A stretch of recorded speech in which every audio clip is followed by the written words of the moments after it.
Hey everybody, welcome to Season 1, Episode 6 of the Alone series, where we're doing a live commentary for the History Channel's Alone TV show. Please feel free to watch along with me. For copyright reasons, I'm unfortunately unable to put the video up along with my commentary. Tried it multiple times, kept getting copyright dings from YouTube. Luckily, it didn't count points against me for copyright infringement. It was just warnings, so fine, whatever. I'll deal with it. I'll take them down and live with it. And that's just kind of what we have to do at this point. So, I want to go ahead and get started recording this today. Let me go ahead and make sure my phone is muted on the off chance somebody tries to call me, just to be polite. All right, we're going to go ahead and get started. Today's episode is called Reign of Terror. I believe we're down now to 5 guys. So we're going to go ahead and head right into this. So it's given the warning, these are survival experts, don't try this yourself. So the quote for today is, extraordinary people survive under the most terrible circumstances and they become more extraordinary because of it. I think that's true. I mean, adversity tests us all. And there's a quote, I think it's from Ernest Hemingway, that says, the world breaks everyone, and after some are stronger in the broken places. And that's what we're seeing out here with these guys. Is a lot of these guys are starting to be broken, and I mean, I was excited. Last episode, if you guys remember, Lucas built a canoe. That was pretty exciting for me to see that somebody did that.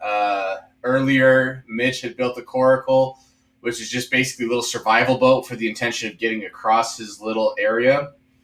But Lucas's canoe is pretty awesome. I'm excited to see how that's going to work out for him. So, again, out of the 5 guys who quit, 3 of them left because of animals. 1 got basically medically pulled. I think it was Brant got medically pulled because he was drinking brackish seawater and basically poisoned himself. And then Dustin quit because of the big storm they had coming in. All right, so now, we're down to 4. So we're down to 4 guys, and it's been 2 weeks. I love Alan. He just adds interesting things to the conversation. I mean, right here he's just reciting poetry that he's memorized. I couldn't do that.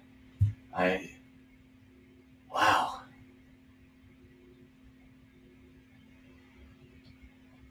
He really knows this whole poem. Like, this is a long poem. So, he's reciting The Raven from Edgar Allan Poe.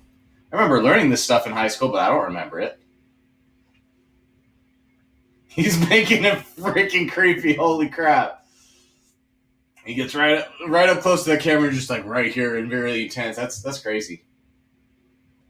So this just popped up in my mind. How the hell does a poem about a raven pop up in your mind? He just has such a good attitude. I mean, there's a couple of times where it's kind of breaking him a little bit, but he has such a positive attitude of just trying to be funny, be happy, and I love what he does. So this is actually a really good point. He's talking about making a cooking camp. And this is something we just saw happen with Mitch. Mitch did not have a cooking camp. Mitch actually cooked his 5-pound salmon right in front of his tent. And a freaking cougar showed up 12 feet away from him looking at the food. And that can be rough. So he's setting up a cooking camp. I'm curious. He's cutting down. I don't know if he's making a secondary camp. I mean, the general rule for cooking, especially in like bear country, is to cook 100 feet away from your camp. So that's far enough away. So it looks he is setting up a secondary camp. I guess that's smart because that helps him if he's cooking something and it's raining, which it's raining and storming a lot. It'll keep him a little bit better covered.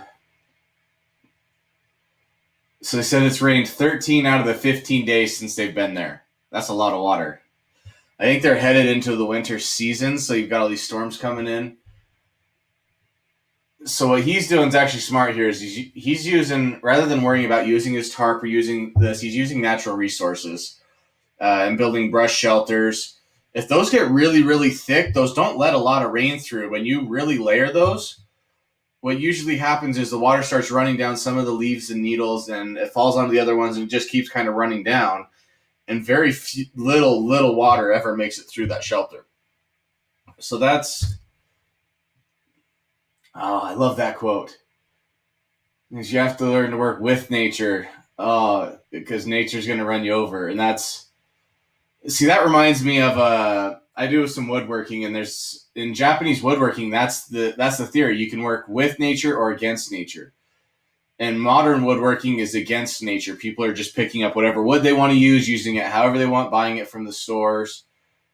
But in traditional Japanese woodworking, you actually pay attention, and when you're cutting up the wood and cutting up the tree, you pay attention to where the bottom of the tree was and where the top of the tree was, and that actually fits into how they build for strength.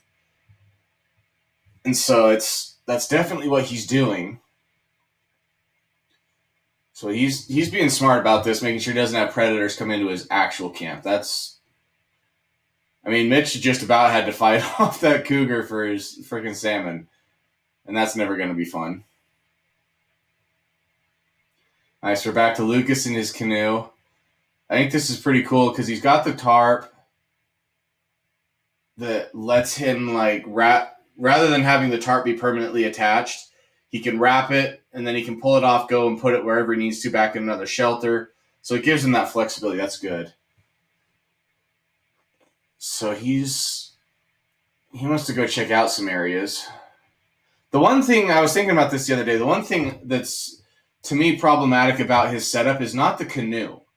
It's the paddle. He built himself a canoe paddle, and where I have a problem, oh, he's got a life vest. I guess they gave them all life vests as part of their kit, knowing that they have to go out on the water potentially. But the problem I have with a canoe paddle is those are usually meant for two people. So one person's paddling on one side, one person's paddling on the other side, so you only need that half a paddle. He's actually starting to get caught in a current right here. And this is the point, that he doesn't float very well. It's not a super fast canoe. It's not super agile. And in looking at this, if he had more of a kayak type paddle, and again, you don't have to build a very wide paddle. Like the actual paddle itself doesn't have to be wide. It can be very, very small. They're called Greenland kayak paddles that you could build out of wood pretty easily.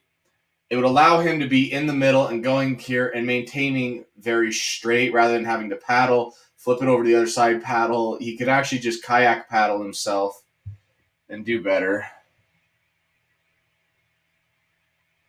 Where he's at's really small. It's pretty low.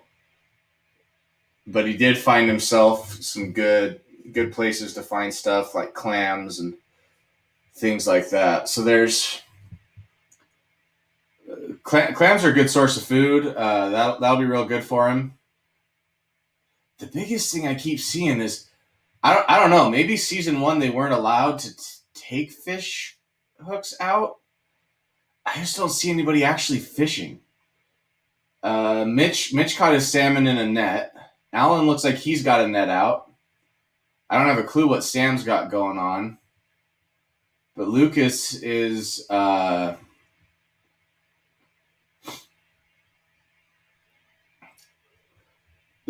trying to get out to where he can scout out stuff. But man, if I was out there canoeing, I'd try to see if I could troll some bait, dig up some worms, whatever I could find, even use some of these clams or mollusks, drop a couple lines behind my boat. I can't tell if they're not allowed, but man, he's really got the tide coming in on him. He tried to move his boat and the water's completely flooding him out. Oh. The tide here goes up like 10 feet. So this entire area where he's at is going to be underwater by the time it's high tide.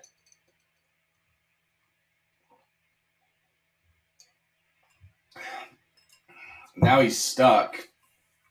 And again, this comes down to the type of paddle he has, the way the boat's set up. Flat bottom boats aren't very fast. So that's kind of hurting him in terms of his ability to cut water with the way he built it. Cool. He's digging up some clams, finding some stuff, but the water's definitely on the rise. And the problem with that water coming in on the rise, that does give him currents he's going to have to fight. And if I was him, that's a good sized clam. So he's getting big clams. So he's got a bunch of food. This is awesome.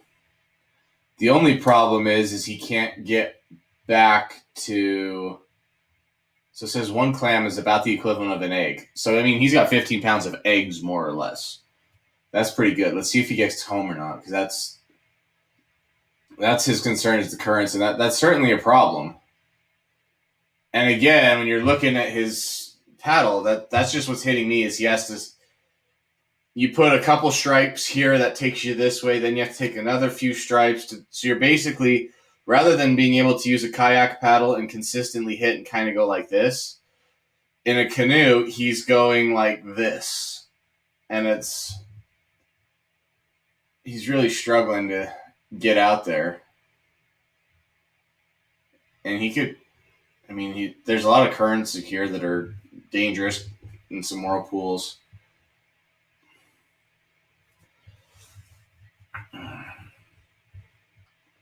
I almost wonder if he could have put a sail in there. Like, he built it nice enough. If it was a windy day, I'd almost want to build it and use part of like the tarp or his other canvas or something, and see if you couldn't use that. And that's really the thing here, is you can use your tarps for shelter, but what I loved about what Alan did is Alan's shelter is a natural shelter, and his shelter in his fishing camp is a natural shelter. And so that allows him. Oh, see, and here's the other part he was doing that was bad.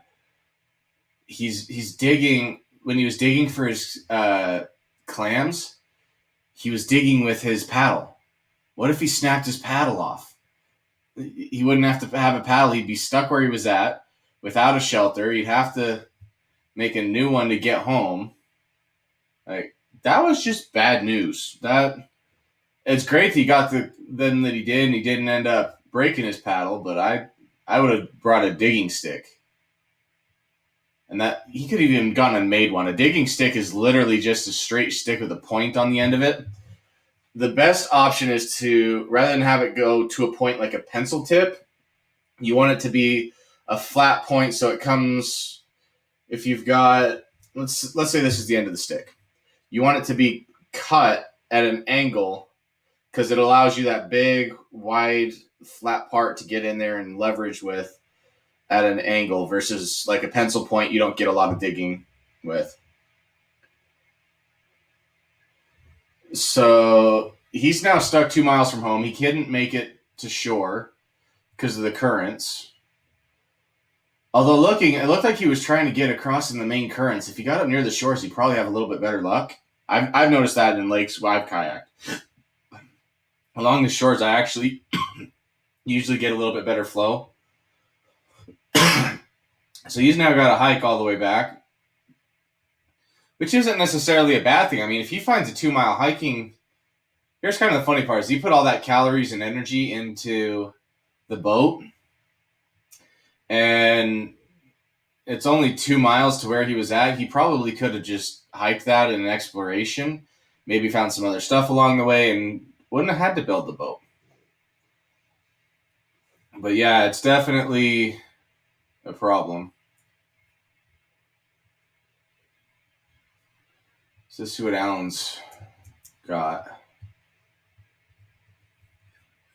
So Alan's coming and checking his gill net, and that's what him and Mitch are both using.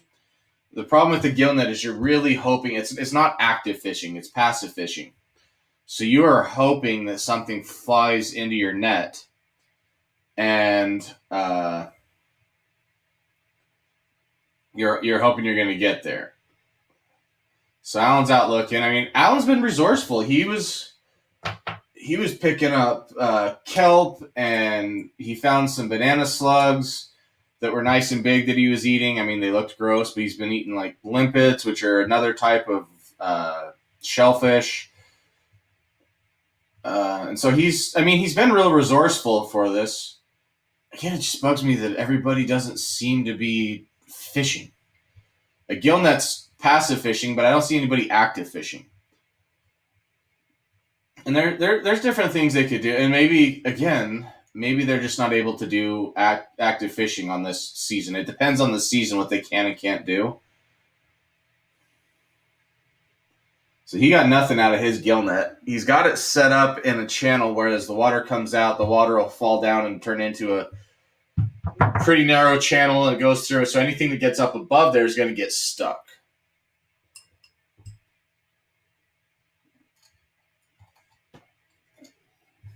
So he's been all right to... He said, his caloric intake hasn't been that bad. He's been able to keep it going. I mean, he's getting all these limpets, and the bull kelp's full of a lot of vitamins, and because it's from the ocean, you got some sea salt there.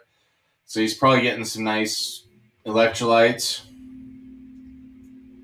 Now, he's talking about, he goes, the mentality of this is the hardest part. And I think that's really true. I mean, 3 of the guys quit because of animals. One was the animal was an actual threat. When Josh quit because of the black bear who came to check him out with her cubs, I mean, she was not looking for a fighter to hunt him. The mama bear doesn't hunt with her cubs. And then I think Chris quit because the wolves were up on the hill behind him. That's a mental game. The wolves wouldn't have come near him. They were going to probably just leave him alone. If you kept a fire going, you'd be fine. But just mentally, he couldn't deal with it, so he quit within like day 2. I think the only people... I mean, Joe quit because he didn't have his ferro rod, which is one of these fire starting rods. And I can understand that, but man, I think with $500,000 on the line, I'd put a lot more into this than that. And I'd try a friction fire. I'd try to figure something else out. Even just keeping the fire going all the way. So what Alan's actually talking about is the monotony of eating the same foods over and over again. The interesting part about that is that actually reduces your hunger over time because your body gets used to it. It knows that's all I'm getting, and it changes things. So Mitch's gear is starting to have mold, and that's massive. That's going to be a problem. And again, like they said, it's rained basically every single day they're out here. I mean, they hang up clothes to try to see if they dry out, but they're really not going to be able to.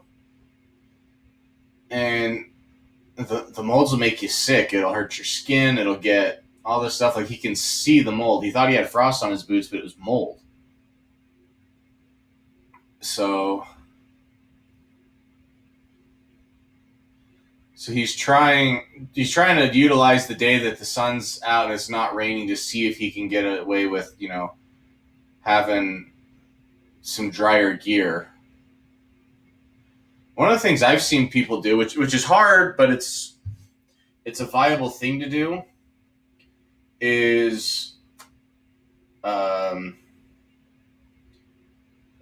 seen this in a couple of videos with you take 2 sticks and put the sticks in between, like holding the shirt out, and then you go very quickly over the fire repeatedly so you don't burn the shirt, don't put holes in it, but you're going and just keeping it hot and keeping it dry. And it'll be smoky for sure, but it'll dry out. So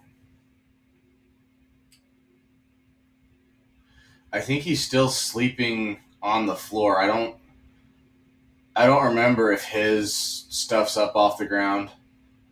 I mean, the real problem he's got right now is his shelter's not set up to allow him to have a fire to keep him warm. He's got a little teepee shelter, which means right now for him to dry out or to get his gear dried out, he has to go outside of his shelter and sit out there. One of the things we've seen with like Sam and with these other people is that his shelter, he was actually able to maintain a fire inside of his little A-frame shelter, helped him dry out his wood. It's going to help keep his gear drier because it's going to not make it so humid. It's going to dry out everything in there. So, all right. So Alan's back and's got his gill net.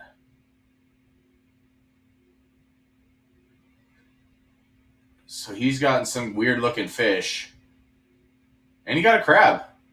I mean, that's kind of the funny part. I mean, you go to Walmart. Oh, see, the problem is the crab got all tangled up in his net, and he ripped a giant hole in his net getting that crab out. I mean, crabs are delicious. I love crab. So it's funny just how expensive crab is, and he's able to just get that. All right, so he got, that's a nice big salmon. So he got a coho salmon. Those are delicious. It's an interesting way to kill a fish. See, I've always known, like, to me, my dad takes a knife and just hits him on the top of the head with the knife.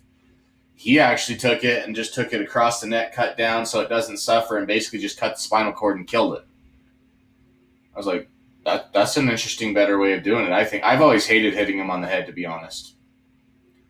So he's going to make himself a nice stew here. He's going to have crab, salmon, limpets, seaweed, like that. That's a pretty decent stew. That's a lot of meat, some nice fats. And again, we talked about this before. If you do a stew, all the fat that does cook out of the fish ends up in the broth and in the water. So when you drink that, you're saving all the fat and all the calories. That's going to be to his advantage. I love Alan's kukri. His kukri knife is... A kukri has so many different aspects. It can be used as a machete. It can be used... He's using near the tip to do some carving. If you're using straight carving, you can come near the handle where the straight part of the knife is. He was able to carve a hole in it. Like,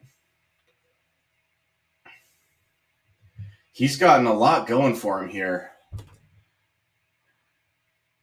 So he calls it a seafood gumbo. That's pretty good.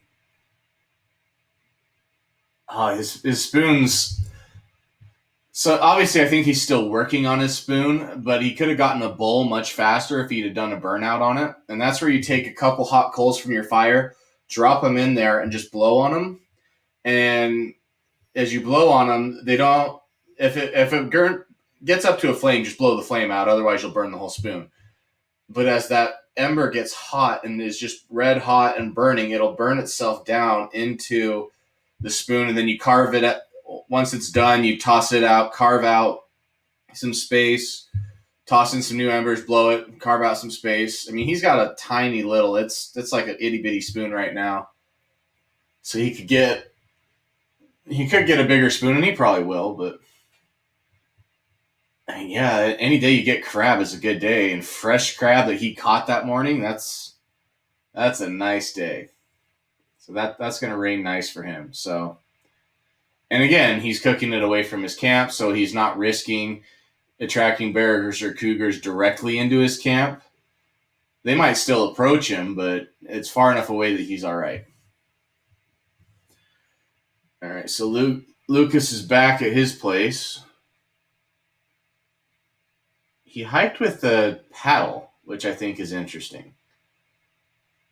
Honestly, I would have left the paddle back with the canoe and then just secured it and then go back and get it.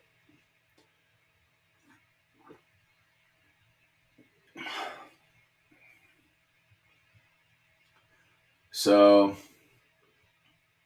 all of his clams he's able to get. He's got some sand in them, and so I guess it sounds like he didn't wash them out fully. I think you actually need to let clams purge in water before you cook them. I may be wrong, but I think so.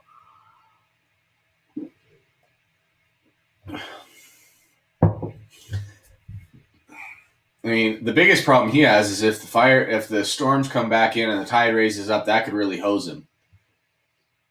All right, so we're back to Sam. I was wondering for a second. I thought maybe Sam had left and I missed it. So Sam got food too. These guys are getting big, nice salmon. I mean, these are 5-10 pound. Yeah, see, Sam's doing the hit the fish on the head with the axe. Actually, knowing what Mitch did, where he hit it real quick, or not Mitch, Alan, where Alan just hit it real quick with his kukri, severed the spine. I was like, I honestly think that's just a better way to go.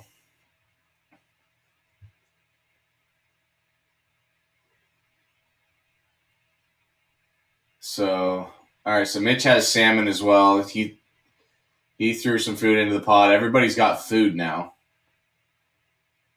So when you think about it, they've got their food, water, shelter. Now it's going to turn into a mental game and what nature's going to throw at them.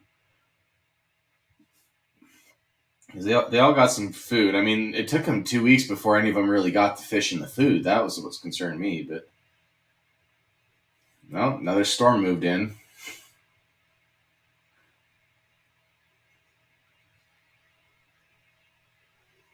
So Lucas is having a lot of problems with him going to the bathroom. Did you get food poisoning from not cooking them enough?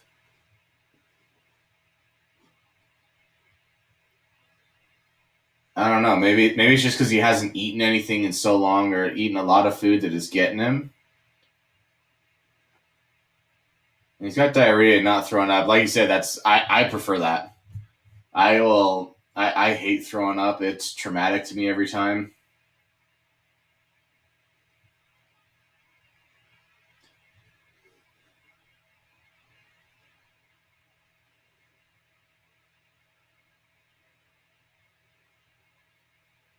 I don't know, man. Like I wonder what made him so sick just watching this. I wonder if it's the sand, because he said there was sand in him. I wonder if that's really what his problem was. And what he's saying, is if he gets sick, that's what'll pull him out. And I think that's absolutely right. That's what's going to get people. Because, I mean, when you really think about it, yes, bears, wolves, and mountain lions are a threat.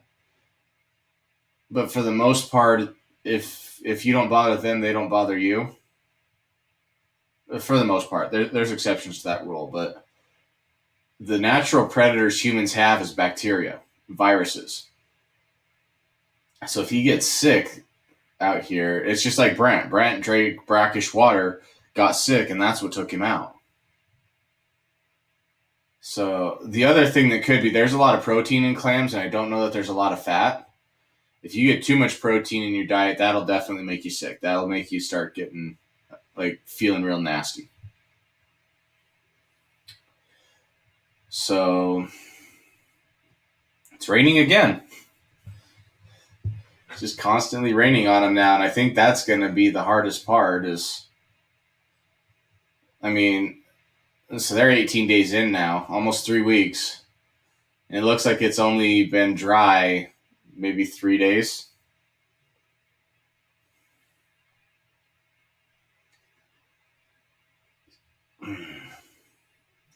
So this is something interesting that Alan's talking about, and some of this feels like it's the size, but he says, when you spend 2 or 3 days out of the rain, you're in the shelters, you feel like a tomb, and it's true. If you get stuck, even in a relatively small space, it can eat you up pretty quick. But I mean, these guys are in really small spaces. I mean, their shelters are probably no more than 8 feet long, maybe a few feet tall. They're in very minimalist type of shelters. They're not huge. So I love Alan. The way he films this, and when they put him in, I think it's because he's filming it in the evenings, but it puts him in that black and white look that just makes it so dramatic, and he's just got that gruff voice that gets your attention and makes you kind of go, wait, what? So calls this rain ninja rain because it goes everywhere. I mean, that's really the problem. Some of these storms these guys have coming at them are like, they're big, and rain coming straight down is less of a problem. It's when you get rain and wind. Because if you get real powerful winds, they blow the rain sideways, different directions. if they're coming up a bluff, they can throw the rain upwards. If it comes up a hill, if the wind's coming up a hill, it'll actually take the rain and turn it. So that's where you can really get wet and it can really suck. But it looks like right now they've just got straight down. There's not a lot of wind.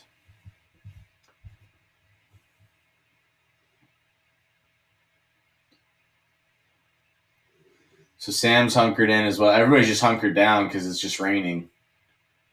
I mean, in stuff like this, you got two options. You can sit there and just kind of suck it up, I guess. Like just kind of lay there and wait for it to be done. Or you can start building things, crafting, doing whatever you can to keep your mind busy, because just laying there is going to eat at you and it's going to make the days feel like they take forever.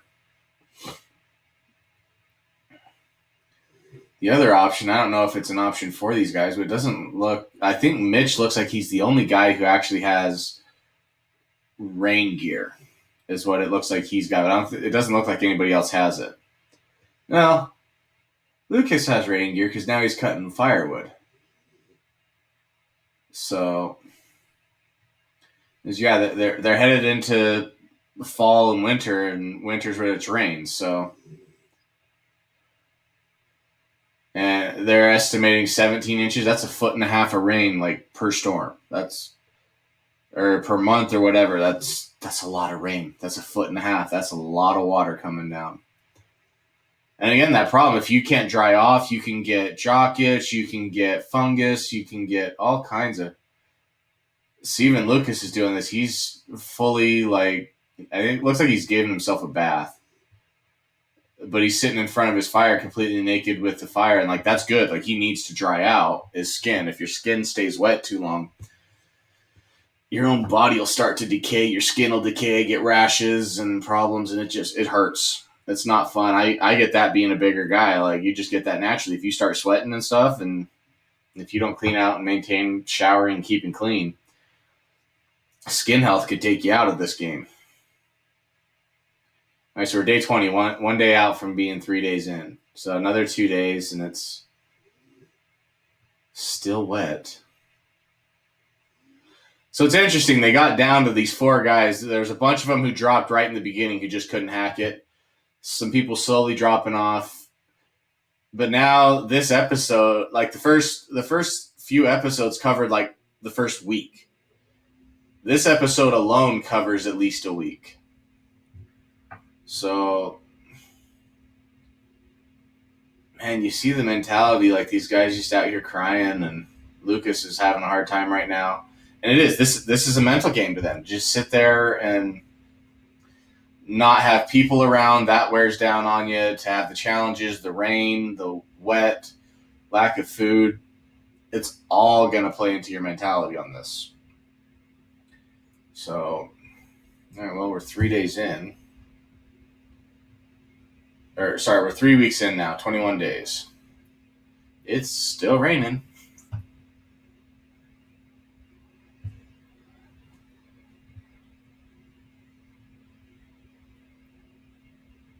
So Alan's showing us the view from his front door. That's a pretty freaking dark, like, that's a lot of rain, and it's just coming down at him. And that's the thing. Some of these storms can last 4 or 5 days. I mean, what do? Do you just hunker down? I mean, that 5 days without food, that's a long time to be without it. Without food, without going out and getting firewood. Like, that's gotta suck. This rain is the real challenge, I think, now.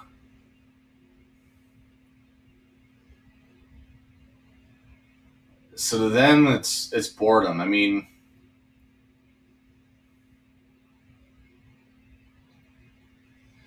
so he's just saying, like,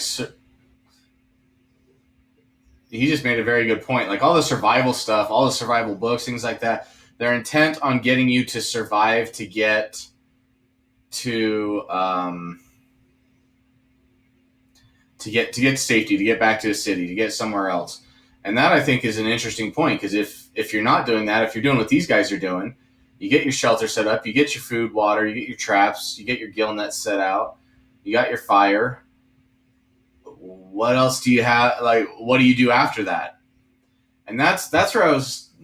I think in the first or second episode, I was really talking about this, that all these guys are taking a very survival aspect to this rather than a homesteading, frontiersman, mountain man type attitude. I mean, there's stuff they could do or create or build to make things more interesting. I mean, while all this wood's wet, that's the perfect time to go harvest it. If I was going to make a better canoe, that is absolutely what I would do. Is I'd go gather the wood while it's all wet. It gives you the opportunity to wrap everything. You can take all the wet wood, wrap it up, tie it, and when that wood dries, it'll stay more rounded, so you can make yourself some canoes. You can do the same thing to make yourself a chair or a new bed. Like, that's basically what these guys really need to do more than anything, is create stuff. But right now, they're just building things. So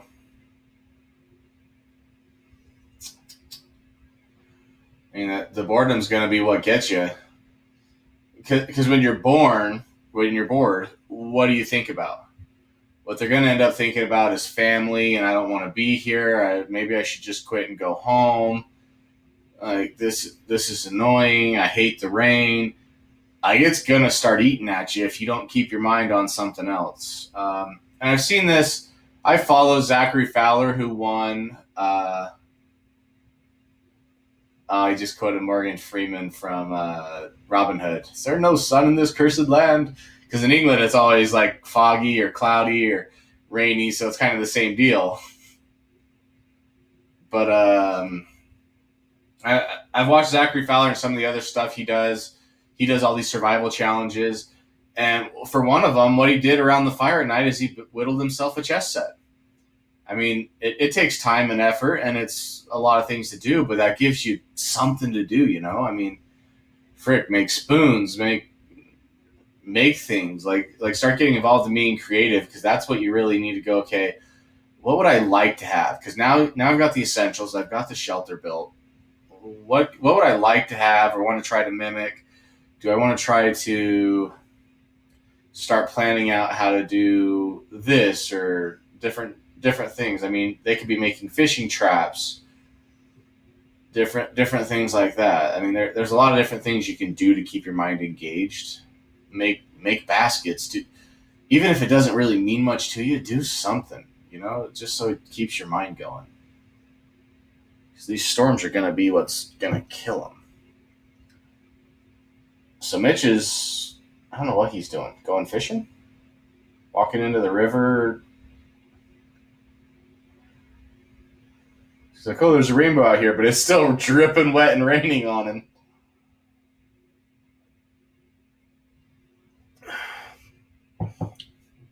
You know, looking at that, I honestly can appreciate what he's talking about here, and I appreciate where the rainbow story comes in the Bible. When you actually, if you're in your home and you've never been out and lived in a rainstorm, you can't appreciate it. When these guys are out in 4 or 5 days of rain, and it's just eating them, you finally get the sun.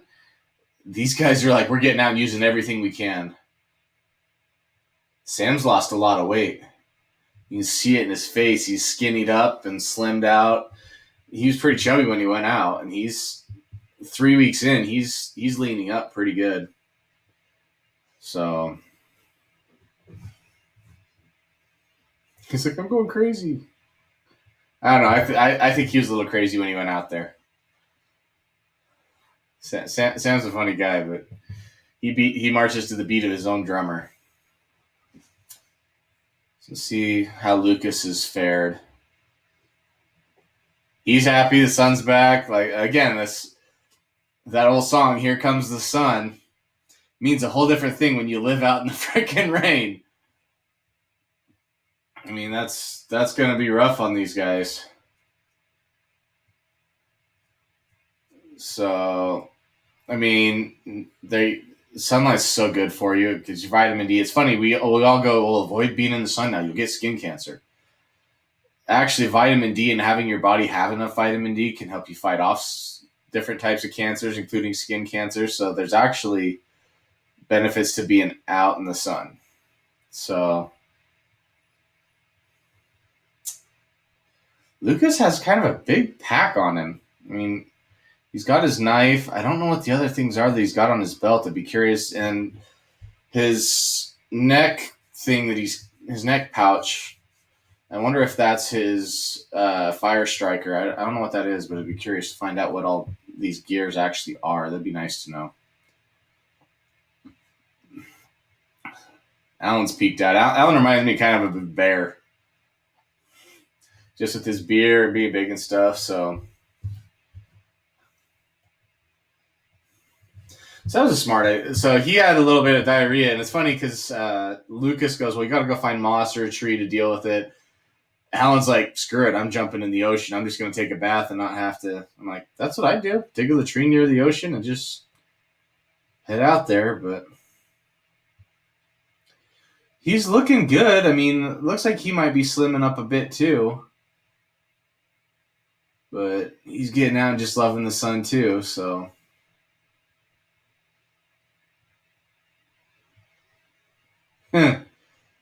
You know, when these guys get out here, they think about everything all the time. He goes, oh, I just use sand and water. I don't need all these beauty products. It's basic. I don't need this and this. I'm like, kind of got a point, to be honest. I'm surprised they didn't blur out his ass.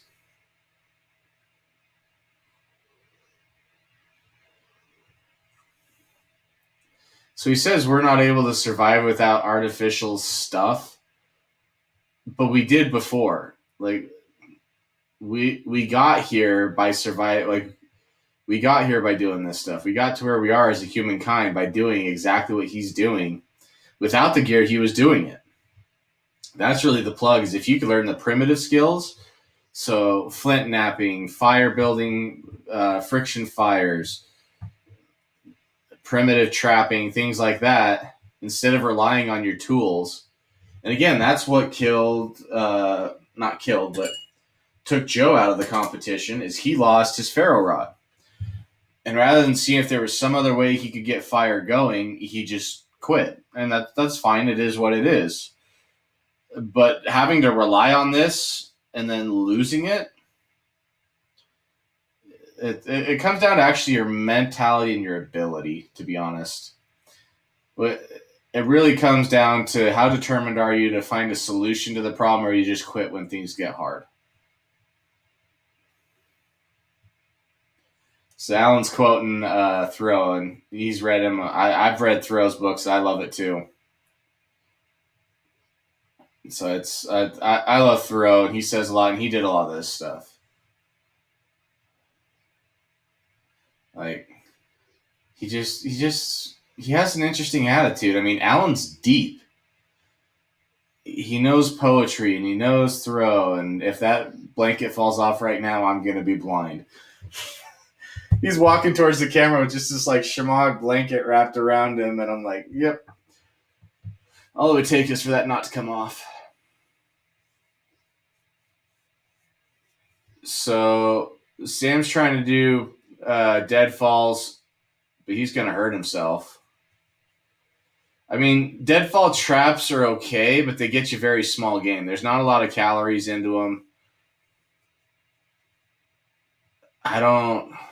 Looks like so Alan's going to make some fishing traps. It looks like we'll see what happens in the next episode, because that wraps it up for episode 6. So we're ready to move into episode 7, and we'll see what happens. Thanks, guys, for watching. I really appreciate everybody. Anybody who watches, please comment below. Hit the like and the subscribe button. Hit the bell for the notifications. We're going to keep these going. We're going to do some other videos here real soon where I start doing some bushcrafting stuff. I did just pick up my own ferro rod, which I've been showing you guys. In the past, I showed you my little one I have on my keychain, which is a little 3-inch ferro rod, which I apparently left upstairs. And I finally decided, you know what, I want to see if there's a difference between a little 3-inch ferro rod that's a 1/4 inch wide versus an 6-inch, 1/2 inch thickness ferro rod. And I'll show you guys in one of these videos. there's a difference. So I'm real excited about getting this. These aren't expensive. These are on Amazon for like $8-10. It's got a little hole right here that you can put a lanyard through, keep it on your neck. I mean, it would just sit right there. You could keep it on a keychain. Be kind of big for a keychain, but I mean, it keeps it there. So lots of good options for that. But yeah, please go ahead and subscribe. Again, subscribe if you haven't. We look forward to seeing you all in episode 7.